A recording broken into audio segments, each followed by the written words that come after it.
What's up, YouTube? So I'm leaving the Toyota dealership, picking up a wheel speed harness for that job that Jude's working on.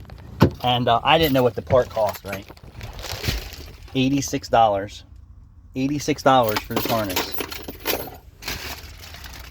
This is nothing special, right?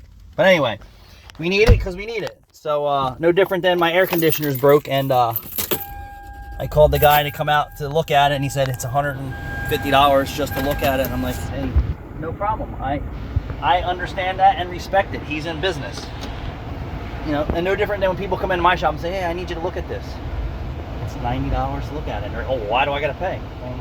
Okay. So, moving on.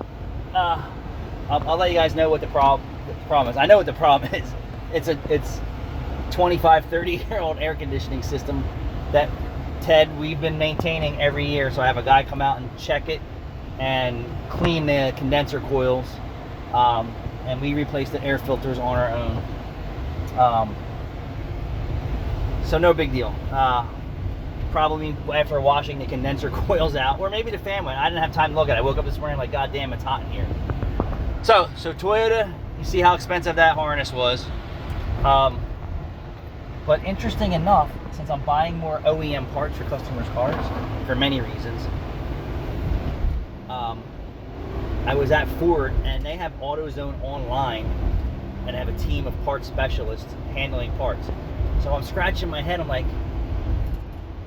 I'm in the Toyota department, and then I see a cart full of Napa parts, wiper blades, air filters, a whole bunch of shit. And the other parts guy says, the other guy, this is for Infinity. And I'm like, all right, I get that. They supply their other dealerships. But my question is, do you as a customer know what parts you're getting on your vehicle when you go in for service? So if you think you're getting OEM wiper blades and filters and oil filters,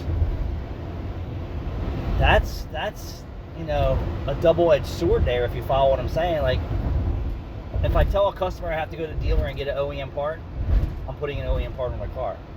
But you as the customer who don't know and who don't ask, right? You just go in for maintenance work, and they charge you $300 for aftermarket, you know, filters and wiper blades and oil change. When you, in your mind, you're like, well, I go to Toyota or Ford or Lexus or whoever it is, and in your mind, you think you're getting OEM parts, but on the other hand, right, your other hand, you may not be. Something you should ask for if you're that type of person who goes to the dealership for everything. Are they putting OEM parts on your car every time that they service it?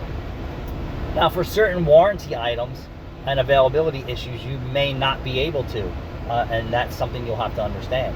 Or your car will sit for months or years until it's not on back order or available. So, but I'm just curious, because the more I'm in parts departments, I'm constantly looking and learning and seeing what's going on and how they conduct themselves. I really don't see too many happy people behind the counter. That's for sure. But like I said, I went to Ford yesterday to pick up OEM hoses for that Transit van, and in the back was a team of guys who knew their stuff, and I could tell by their body emotions and their language. They were banging work orders from, I guess, the service department. Technicians go up to a machine and type in what the vehicle needs for parts. Once that job's approved, boom, the parts team is on it and sourcing it. But dude, right from AutoZone, from Ford, AutoZone parts. Now I'm curious if the service writers are saying, hey, this is OEM. There's a huge profit to be made there for the dealership, right? A huge profit using aftermarket parts and charging OEM prices. Now, I'm not saying that goes on, but I would very, very, very, very, very unlikely, or yes, I would say that the dealership service advisors or salespeople are not telling the customer, oh, that's an OEM brake pad, and that's an OEM rotor, and that's an OEM air filter.